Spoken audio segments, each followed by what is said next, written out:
Let's talk Righteous Crusaders, burning the witches and upholding the honour of the Emperor, with an overview of Black Templars in Warhammer 40k.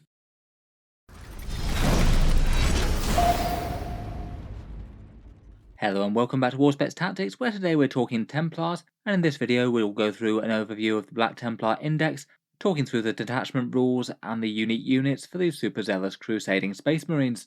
I'd say in 10th edition so far, a fair few of the Black Templars datasheets are looking really quite usable and strong, and their launch detachment is, I think, certainly one of the more interesting ones. I feel like you perhaps get a bit more from it compared with, say, the Space Wolves or the Dark Angels ones, but definitely does have its trade-offs against the Gladius detachment, which is also very nice. For initial performances as Space Marines in tournaments, it doesn't look like a whole ton of people have been playing Black Templars, though I do think that they have enough raw power to break through in their own right, and compete against the other Space Marines and the other scary things of 10th.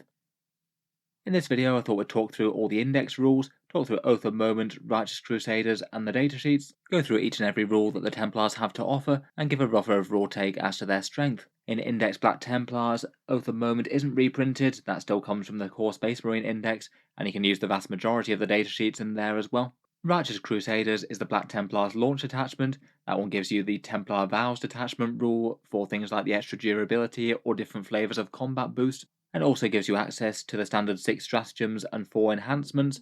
I feel like the stratagems are rather nice, though perhaps the enhancements a little bit on the situational side, as they don't really get very good unless you're using one given vow. Then for datasheets, there's 14 of them for the Black Templars, though I feel like that number is maybe a bit overstated, as a whole bunch of them are for some reason just reprints of entire tanks just with a multi-melter tacked on top. I can't help but think that rewriting entire datasheets perhaps might not have been the best way to go for that, as we'll talk about in a bit. But that still leaves them with at least a fair few unique ones for their chapter, a bunch of characters plus the Crusader squads and Sword Brethren. As mentioned, Black Templars don't have any restrictions on using the Gladius Task Force out of the standard Space Marines, so it means that them and the other more divergent chapters have the option of choosing 2 detachments. You can go for the Gladius and the Advance and Charge if you want to, and I feel like that is a very credible way to play Black Templars. Finally, we've also got the points from the Munitor and Field Manual. No major changes recently, bar that one to the Sword Brethren. We'll talk through those as we go through the units. Jumping straight in though, as per the rest of Space Marines, Black Templars get access to Oath of Moment, the standard Space Marine faction rule. Basically nominate one enemy unit in your command phase and get massive rerolls against it, rerolling everything to hit and wound. As with everywhere else, it is a absolutely massive damage buff if you don't already have rerolls, plus 50% to plus 100% damage output for a whole bunch of units, perhaps particularly good at taking down really tough single targets. It's exactly the rule that you want on the go if you say fighting against Adeptus Custodes or Imperial Knights or something. I would say it's maybe a little bit easier to use with ranged armies more so than melee, as you do have to commit to nominating a unit before you even know if you've passed or failed your charge, which could give you a bit of risks. Plus in general you're not going to be focusing damage output with a whole bunch of units into one enemy when you're in combat, though certainly with big melee squads it can still be very nasty damage. Still a very strong rule though, particularly for mass mid-strength melee attacks like Power Fist and things, can be a helpful way to have them punch up against really tough stuff. Pretty cool if you have things like devastating wounds on the go, which the Black Templars can get. Things like Thunderhammers are handy for that too. For the Black Templars unique stuff, we've got the Righteous Crusaders detachment. This one has some army restrictions and some banned datasheets, a bit more so than most of the other detachments that you can get for the Divergent Space Marine chapters. The most obvious one is that you can't use Psychers. Black Templars are famous for abhorring the witch and just not using librarians and things. That does shut out a few options and I guess is a bit of a weakness of the army. Certain squads might like the 4+ invulnerable save that you can get from the regular librarians, or sustained hits for Terminators with the Terminator one. I feel like unlike the last codex where you had all of the different altered litanies that you could get for Black Templars, there's maybe a little bit less to balance that out. Still though, I wouldn't say that librarians are so essential that it's going to be a major weakness of the faction, might just make a few choices a little bit more suboptimal than they might have been for other Space Marines. Otherwise, as mentioned, there's a bunch of vehicles that you can't use in the Black Templars detachment, namely Repulsors, Impulsors and Gladiators. You have to use the Black Templar variant with the multi-melter on top, which I'd say is probably a disadvantage due to having to pay for the multi-melter, as we'll get onto. As with the rest of the Divergent chapters, you can't mix and match other chapter-specific units, so no using Marnius Calgar, Rabute Gilliman or Lionel Johnson in this. You've got to stick to the Black Templar units as you'd guess. And the same is true for the Gladius Task Force. If you're picking up unique Black Templar units, then you can't mix and match with other named chapters with the keywords. At the moment at least, that appears to be a detachment rule as opposed to any overriding rules for all of the Black Templars, So it looks like if you ran Black Templars and the Gladius detachment, and you really wanted to just absolutely ignore the fluff, you could make all the other Black Templars angry by running some Black Templar Psychers. For some reason, it doesn't look like there's anything that actually forbids that in the Gladius if you run them that way. You could also access the cheaper version of the tanks as well if you wanted to, but that does mean not using the Righteous Crusaders detachment. If you do choose the unique one though, then the main special rule that you get is called Templar Vows. This one replaces the combat doctrines from the Gladius, and rather than 3 individual turns of powerful boosts, these ones you get all game long, but they may be a little bit more focused in what they do. The Templar army basically gets to swear a vow at the very start of the battle, picking it out of a choice of 4 different buffs depending on which one's going to be most useful for this engagement. And if it makes any difference for deployment, they get to do it at the start of the first battle round, as opposed to actually pre-game before the models are set up. I wouldn't guess though that the way that the opponent's deployed is likely going to make any difference to this. I think for the most part you'd usually want to either just go down a set plan for your army, or perhaps tailor the melee buff to what your opponent has more of, either things that you're wounding on 3s or things that you're wounding on 5s. Out of the table, 2 of them are melee boosts, one's an anti-psyker boost, mainly in combat, and one's a durability boost. With 2 of the army special rules being combat ones, it does kind of incentivize you to take more melee units.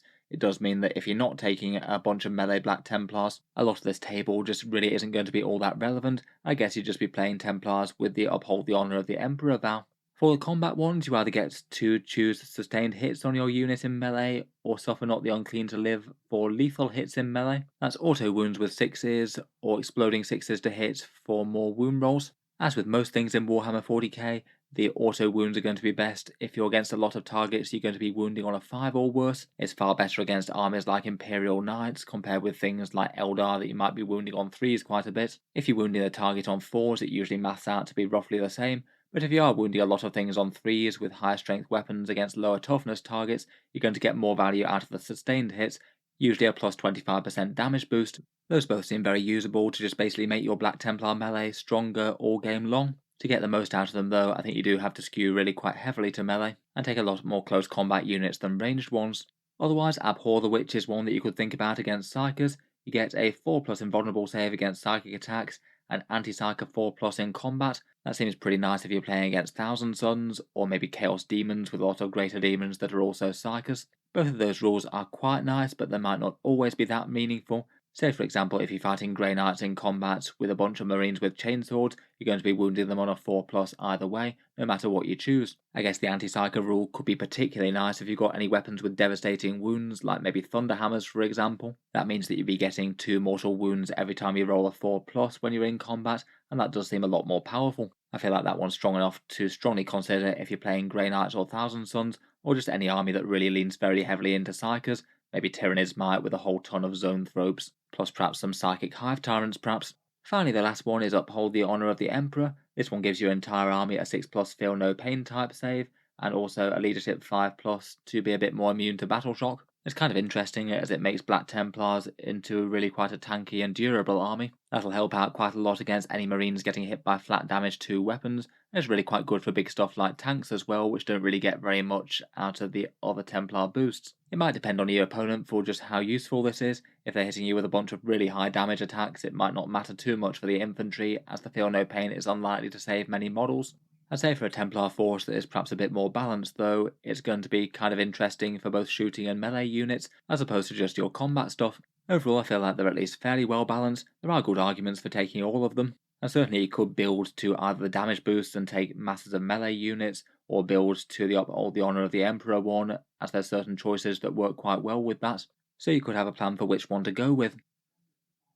Stratagems next, and the Righteous Crusaders have 6 of them. First up, we've got Fervent Acclamation. This one's a 1 command point 1 in the command phase for a character-led unit to grant an extra vow to a unit in addition to the one that's already active for your army overall. For 1 command point, I guess you could just pick up things like lethal hits or sustained hits as a melee boost. If you're not using lethal hits already, then that is a seriously big damage output buff against things that you're wounding on a 5+, whether it's an enemy tank, monster or knight or something like that. That could well be worth it for a unit that's at least fairly good in combat already. And otherwise it does seem rather nice to flex into the anti-psyker 4+ in combat just when you need it. If your opponent's got a psyker-led unit in your army, but not so you'd actually want to take the vow overall, that could be seriously powerful for a round of combat against that unit, particularly if you've got devastating wound weapons like Thunderhammers. Perhaps a tiny bit on the niche side though, you have to have a fairly clear idea as to how the turn's going to unfold, what's going to survive shooting, and whether your unit's going to make into assault. Just requires a bit more planning ahead as opposed to if you could throw down one of the melee buffs in the fight phase.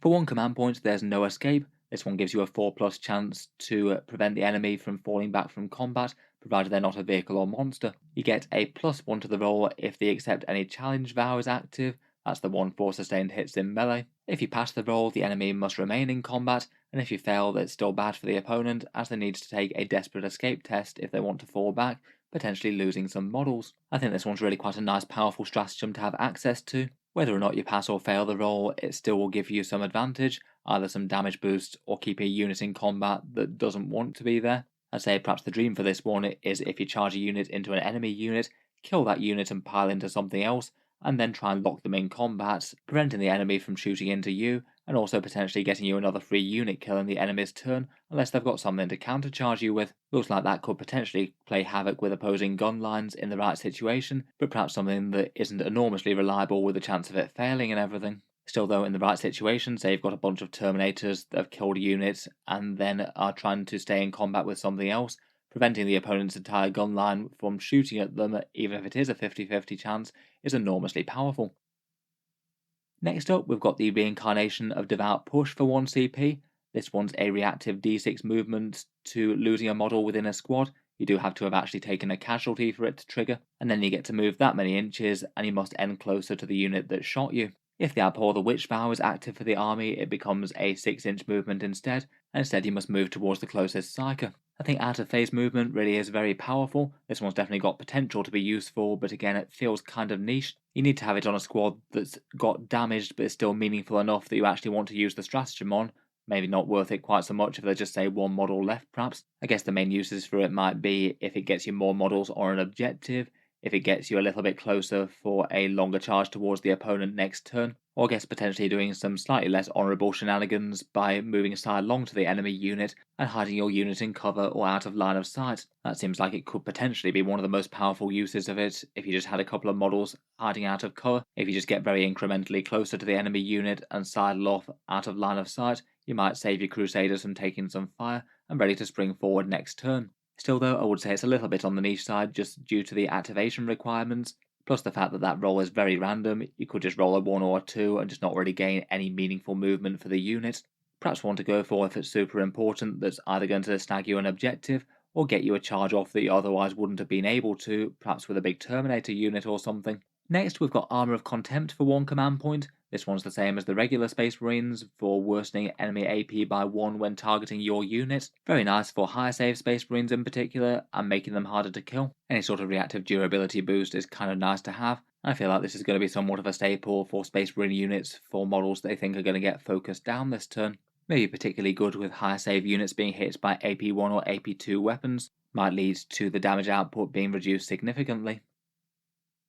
Next up for 1 command point we've got Crusaders Wrath. This one gives you an extra pip of AP in melee and a +1 to strength if Suffer Not the Unclean to Live is active. That's the one for lethal hits in combat, so I guess maybe they're trying to double down on being better against big stuff. I feel like the extra AP pip is probably the best out of the 2 buffs. The +1 strength is just a little bit less reliable in 10th edition, though if it does happen to take you up a wounding bracket against whatever you're targeting, that turns the stratagem from being merely okay to quite good. This one seems like a nice enough option to have. Against a lot of more armoured targets it will lead to more casualties, but I feel like it's just very variable on both the unit that you're attacking with, plus your opponent's defensive profile. Ideally you want to be using it on quite a big unit of yours, attacking quite a big opponent's unit, and the AP to be very meaningful indeed. I feel like in quite a lot of situations the 1 command point just isn't going to be worth the damage output that you'd get from it for smaller units engaging each other.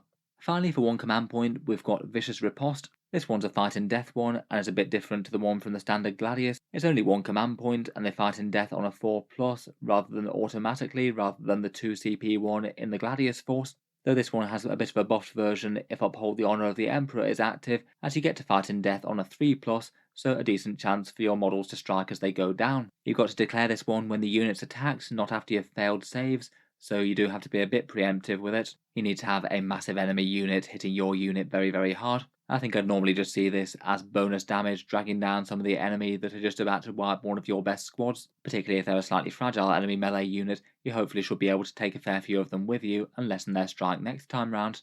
Overall, I'd say for the Templar Stratagems, they're okay, but mostly a little bit on the situational side. I'd say perhaps the just standard Armour of Contempt is probably one of the most reliably good ones. That one you're almost certainly going to get good value out of it whenever your opponent hits you with higher AP weapons. Otherwise, most of them will depend on the exact situation that the unit's in, occasionally being super powerful, perhaps particularly the no fallback one, but a lot of the time just maybe not worth bothering with. It might just be best to save some of the stratagems for some of the powerful core book ones, maybe firing Overwatch with some massive shooting units, or interrupting in combat, heroic intervention, or maybe rapid ingress to get some Terminators where they need to be. For the Templar enhancements, they have access to 4 of them. I must admit I'm not super enthused by these, as to kind of fit in with the detachment, they've written them with bonus rules if you happen to be in one particular vow. Though I'd argue that rather than get super amazing when they're in that vow, they just get to merely okay when they are, and are kind of weak with not that many good buffs for the points if you're not. For 15 points, Perdition's Edge is a relic weapon. This one gives one of your character's melee weapons an extra pip of AP and an extra pip of strength.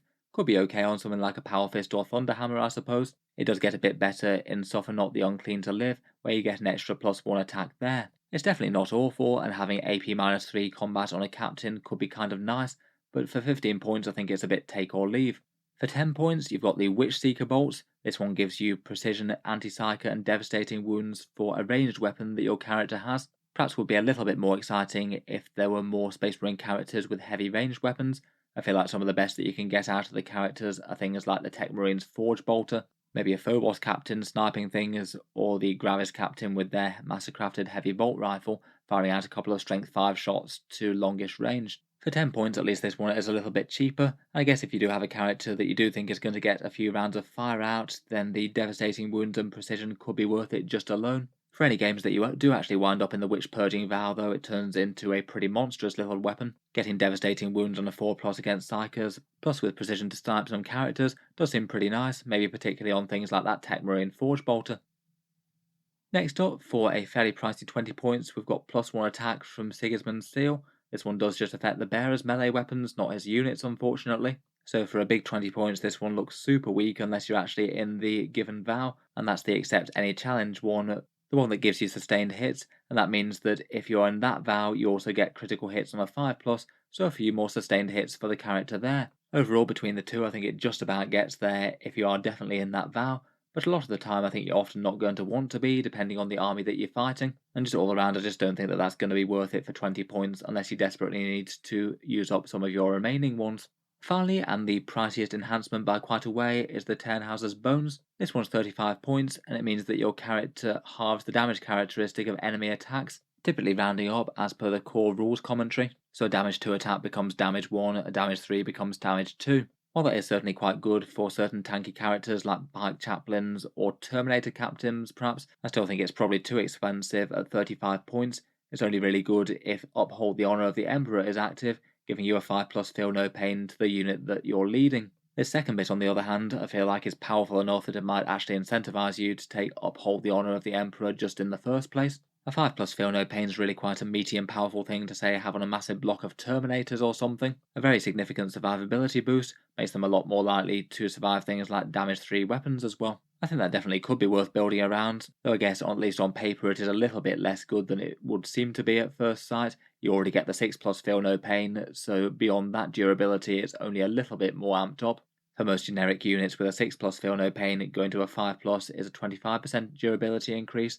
That's still not nothing on a fairly tanky unit already. With Grimaldus as well, it means that you could have 2 big blocks of Righteous Crusaders with 5+ feel no pains on the go. Does seem like a slog for the opponent to get through perhaps. If you are going for a list that you're fairly sure you're going to be using Uphold in most games, then that could well be worth buying in. Overall though, as you probably guess, I'm not super enthused about the Templar relics being locked to certain vows to actually get good. Probably the Bones one is my favourite, the Witchseeker Bolts and Perdition's Edge might be okay just to use up a few extra points if you've got some left over when building a list. Sigismund's Seal just doesn't really seem quite enough for 20 points though, unless you're absolutely certain that you're using sustained hits always, and that's probably not the best idea to commit to. Overall, I feel like the Righteous Crusaders detachment is kind of interesting, though maybe a little bit lacking in supporting rules. I think the actual core vow choosing thing is fairly solid. You could tailor it to different armies, though say compared with the things that you can do with the Gladius detachment, a few of the stratagems seem just a little bit more situational than that. And as mentioned, I feel like a few of the enhancements are overcosted, and you're never going to have more than one of them get really quite good due to your choice of vow. I feel like it's not unplayable, but I wouldn't be too surprised if we see quite a lot of Black Templars tournament lists using Gladius for powerful things like access to reactive movement and advance and charge. Next up though, let's talk through the Black Templars' unique datasheets. It appears that since their last codex, which admittedly is fairly slim, they haven't had any units fall by the wayside. Everything that was there before is there now. Perhaps the biggest one that was a little bit more at risk was the regular non-Primaris Crusader squad, particularly as Games Workshop's issued a Primaris update for them, and they have been known to phase out similar equivalents like the Stern Guard that they released alongside Leviathan. Looks like they survive for now, but I wouldn't be enormously optimistic about them making it into all future codexes in the future. Otherwise, a few datasheets have been added into the index anew. There's the Black Templars Marshal and Castellan datasheets, basically their version of captains and lieutenants. Previously, they were represented just by line of war gear on the captain and lieutenant datasheets, but now it looks like they've been separated out into their own thing, as I guess chapter keywords aren't really a thing anymore for the majority of the generic Space Marine units. They don't really do much different, and I'd argue that their war gear choices are perhaps a little bit less powerful, but they are a bit cheaper as well, so maybe have some play.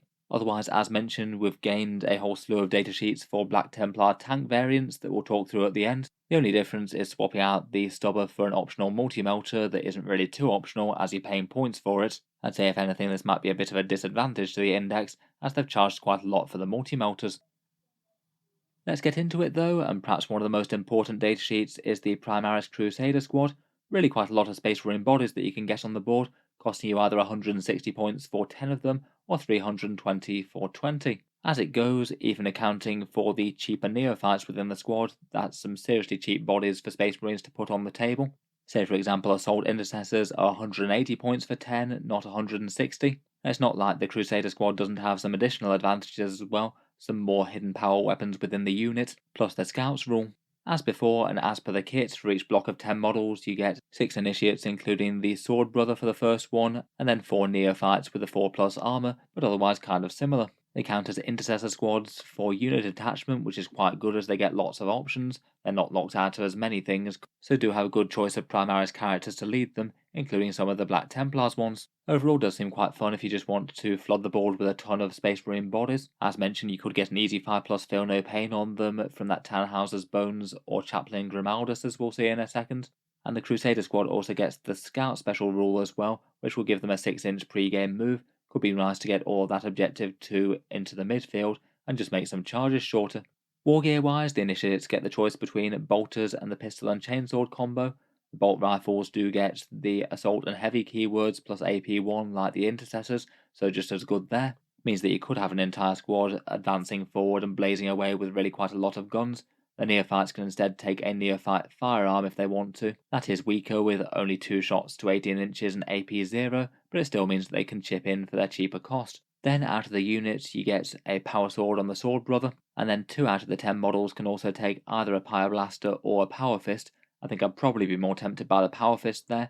3 attacks at Strength 8, AP 2 and Damage 2 hidden in the squad do seem quite threatening. Pyre Blasters are quite fun for purging Xenos though, and have a bit of Overwatch threat in 10th, so it's not all bad if you have those instead. Finally, they do seem to retain a bit of their flavour from the last codex with re-rolling advances and charge rolls, means they're a little bit more reliable to push up the board quickly. Between that and scout moves, you could be getting quite a tanky Space Marine unit all the way into the midfield, and hopefully bullying enemy objective holders fairly quickly. Overall, looks like a fairly solid unit to me. As mentioned, the regular Crusader squad remains as well. These guys are 75 points, 145 for 10 of any flavour, or 290 points for 20 of them. These guys have slightly more complex army construction. You get either 5 or 10 initiates, and you can just field pure initiates, and then 5 or 10 neophytes, but you've always got to have at least as many initiates as neophytes, so say you need to have 5 of each or 10 of each, and it seems that you're not allowed to field a squad of 15. These ones count as a tactical squad for character attachment. Not great news for certain characters, including some of the Black Templars' unique options. Helbrecht and Grimaldus are a bit too snooty to hang out with them these days, but again tactical squads out of the other generic firstborn characters are one of the easiest ones that you can attach characters to.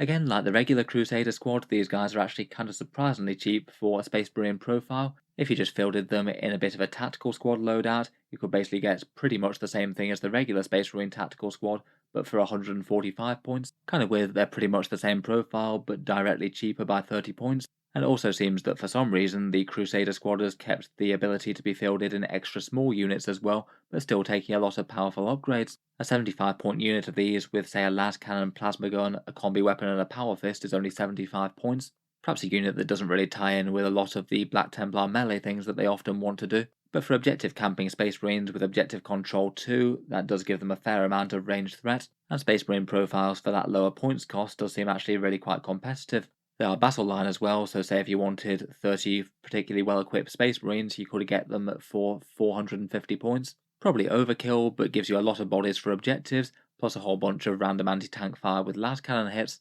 Unlike the regular Crusader squads, they don't get to scout, but they do get to reroll advances and charges. And overall, I do think that they're really quite an interesting unit just for cheap marine bodies to put on points. Maybe just have a few small units of these to put on home field objectives or follow up the main advance, and have the Primaris ones do the main heavy lifting.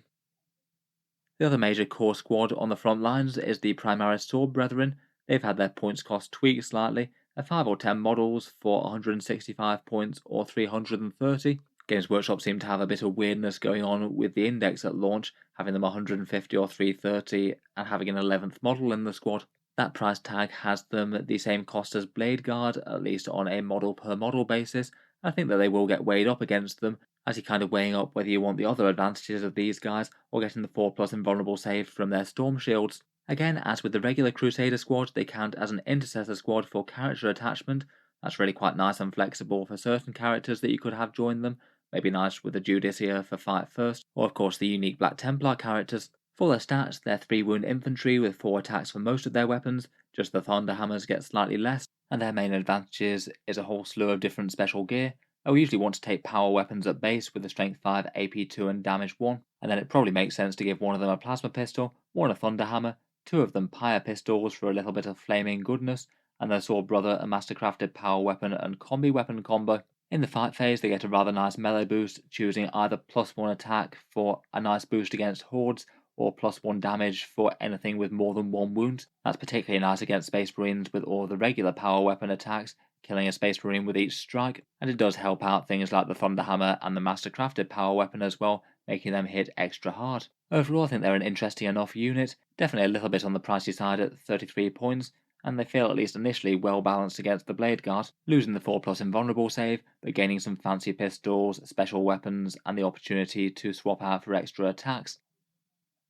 Unique characters next, and let's start with High Marshal Helbrecht himself. 105 points for essentially the chapter master of the Black Templars. He's got a fairly punchy combat profile and can either lead assault intercessors, crusader squads, or sword brethren. I think at some point Games Workshop probably need to do a little bit of errata to him to either give him the captain or chapter master tag so you can have 2 models join the same unit. At range he actually gets some fairly potent shooting with his combi weapon Ferocity, 2 shots to 24 inches, strength 5, AP 1 and damage 2, with devastating wounds and anti-infantry 4+, so a pretty good chance of at least throwing out 2 mortal wounds each shooting phase if he targets enemy troops. His combat's really where it's at though. I think for 105 points is really quite a strong combatant as Warhammer 40k goes.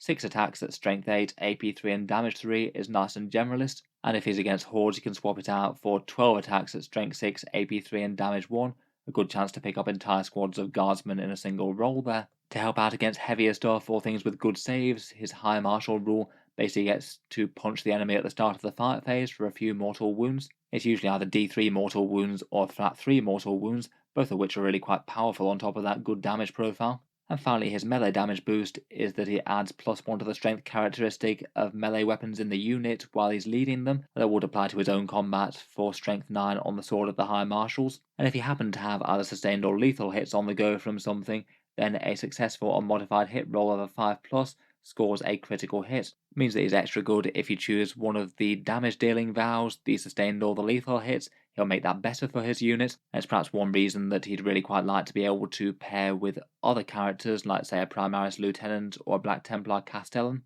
It means that even if you didn't have one of those vows active, you could get lethal hits on 5s with all of those attacks plus the squads. That should be enough to reliably cave in some battle tanks and tougher stuff with a big racked up unit. Overall, I think he's a very efficient character for 105 points, really quite big melee stats, and potential for more mortal wounds at both range and melee too.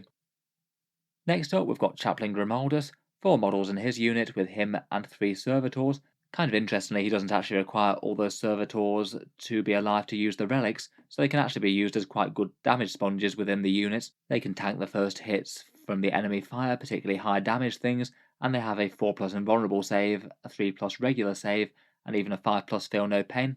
Just with those 2 extra servitors alone that you don't mind sacrificing, they could be quite good for soaking up the first few hits of attacks. Grimaldus is also at least fairly flexible with what sort of units he can join. He's got the Crusader squad and Sword Brethren from the Black Templars, the Assault and the regular Intercessors, but also the Infernus squad as well. I guess maybe he's attracted to the idea of roasting heretics. He himself is a 4-wound chaplain that grants leadership 5+ to his unit.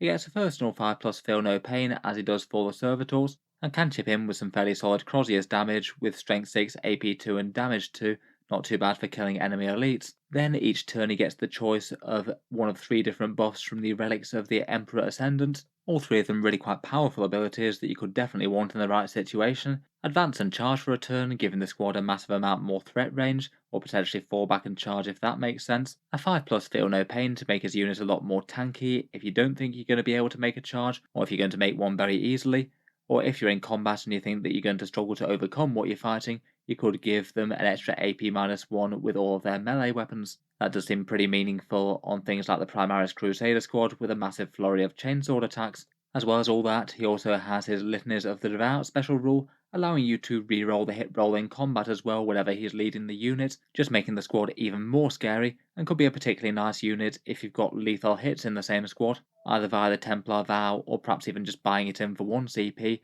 to try and fish for those auto wounds if you do happen to be punching up against something fairly tanky like an Imperial Knight or something different. Overall, he does seem like an enormously efficient leader between his extra durability for the squad, personal melee damage, good melee buffs, and his choice of the different relics. There's a lot going on with him. I feel like he's definitely in competition for leading things like Crusader squads into war. As ever with the different locked armor marks though, it's kind of a shame that he can't be using those buffs on things like Terminators or perhaps Gravis armor. That could be kind of fun as well. Next up, for 85 points, we've got the Emperor's Champion. Again, he can lead the Intercessors, the Crusader squads, and the Sword Brethren. He's also got the option to lead the Sternguard Veteran squad into battle as well. I do find it just a little bit random and scattergun the choices that these units can lead and can't lead. The Emperor's Champion is mainly about being a massive personal combat threat. He's at least reasonably tanky with 5 wounds, a 2+ save, and a 4+ invulnerable, and once per turn he also gets to change a failed save to damage 0 in combat as well. That could be nice if he does fail a save against a really big damage attack. His melee profile is similar to Helbrecht's, and in person he is a good character slayer. He has precision melee with a +1 to wound against characters if he gets into combat with them. Does mean that against anything with a character in it, he should be out fighting Helbrecht on that sort of basis. I personally would say though that he probably does compare at least a little bit poorly with Helbrecht. For the extra 20 points, I feel like the extra boost that Helbrecht brings to your unit are kind of worth it, plus his decent chance of mortal wounds both from shooting and his own combat attack. Probably a bit of a secondary choice overall compared with Helbrecht, but still not too bad if you want to throw one in for a cheap and effective melee brawler. A whole ton of strength 8 and damage 3 attacks are nice, and he does have an anti-horde sweep mode as well. Otherwise, we've got those 2 new unique Black Templars generic character datasheets, the Castellan and the Marshal. The Castellan's basically the equivalent of a Primaris Castellan, and I did think it was kind of interesting that he gets the Tacticus keyword on his armour, despite being quite clearly an older style relic armour, very much big firstborn armour that's reminiscent of that old 40k rulebook cover. In general, his datasheet is very similar to the Primaris one. He's 5 points cheaper but gets slightly worse gear access in my opinion. He leads the same kind of squads, and he gives them the same buffs of lethal hits and fall back and shoot and charge. His 2 weapon options are either Mastercrafted Power Sword or Chainsword, paired with either a combi bolter or a heavy bolt pistol. Lots of choices that you can't pair together on the regular Primaris Lieutenant, though I would argue that probably for the extra 5 points you can get more value out of the one with the Neo-Volkite pistol. I'd say 5 points to upgrade these stats to that fancy pistol, the Storm Shield for the 4+ invulnerable save, plus still getting the Mastercrafted power weapon, probably does outcompete this guy when compared directly. If the main thing you want him for is just for cheap lethal hits though, then it's really not too bad. Looks like he's playable, though probably a tiny bit suboptimal, and again, like the other fancier Black Templars characters, they kind of need to errata him and to give him the captain or lieutenant rule. He's got one of those rules that says he can join a squad if a captain or chapter master is attached, but the Black Templars Marshal doesn't have that, and neither does Helbrecht.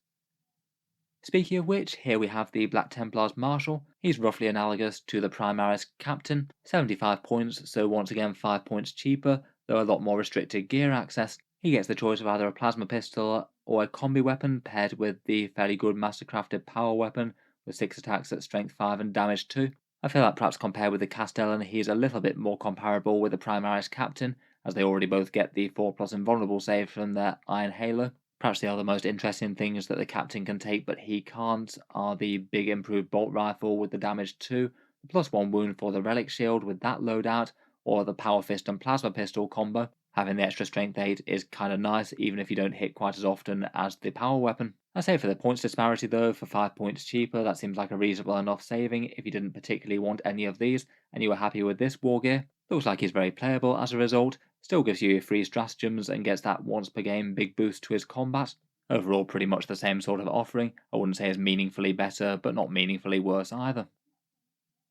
Finally, for the Black Templar datasheets, we've got the unique tank variants in the index. These ones are basically the ones that are representing that upgrade frame that they came with, the one that comes with a multi-melter that you can tack on top of the vehicles, and was just an extra little bit of errata within the Black Templars Codex, saying that these datasheets could also equip a multi-melter instead. I must admit the way that they've realised this I think is kind of unfortunate, even if I can see the reason that they've gone for this. It's perhaps a combination of the way that they've done chapter keywords plus war gear costs in 10th edition with everything being free, and it's had a bit of an unfortunate combination for these. As a result, basically each of these tanks as the Black Templar version costs around about 15 to 25 points more due to the multi-melter.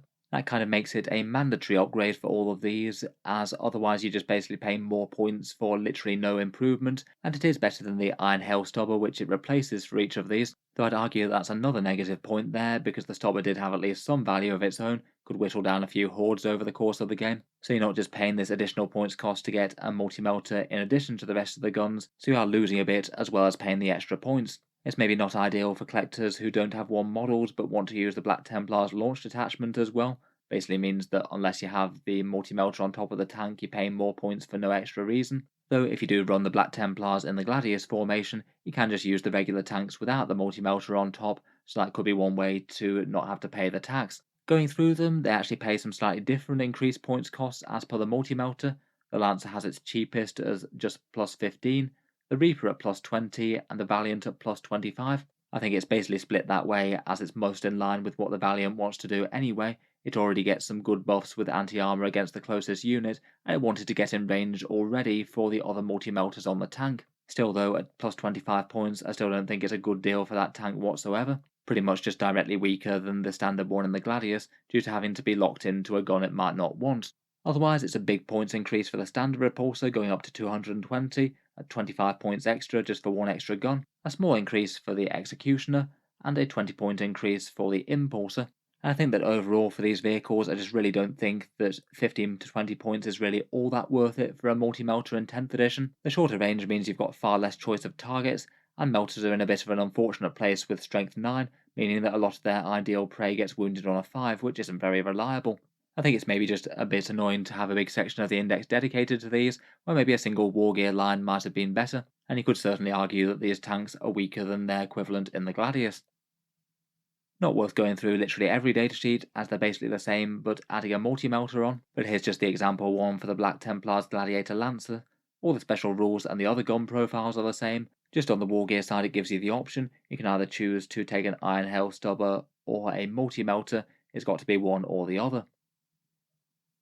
In any case, with the Black Templar tanks talked through, that brings us to the end of Index Black Templars in 10th edition 40k. I guess at least while the Primaris tanks might not be ideal, at least things like their trusty Land Raiders got a lot better at delivering units into combat. Kinda nice to have the Land Raider actually functional again, and be able to catapult a combat unit really quite a long way into enemy lines. Overall, I feel like the Black Templars maybe haven't done too badly out of it going into 10th edition 40k. They've still got access to all the powerful toys that standard Space Marines have, and can absolutely run a Gladius with the generic picks if they want to, but have access to some seriously powerful datasheets that give you a lot of Space Marine might for the cost. Both of the Crusader squads and the Sword Brethren I think are all fairly solid for what they do. Big meaty units that can take character buffs well, and I quite like the small regular Crusader squad for small interference units with las cannons. And beyond that, I feel like out of their special characters, both Helbrecht and Grimolda seem really quite good for the cost indeed.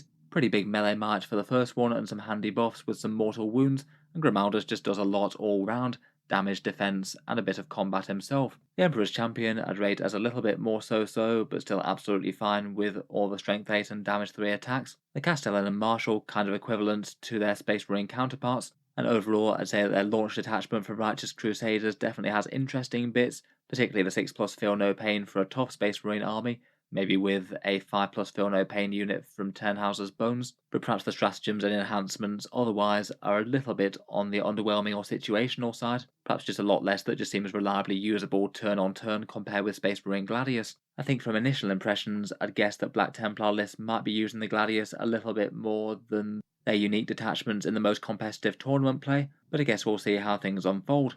As always, looking forward to hearing any thoughts and feedback from seasoned Black Templar veterans out there. What's been working well for the army so far, and what sort of units and playstyles are you most looking to build around in a Templar force taking the fight to the Xenos and Heretics?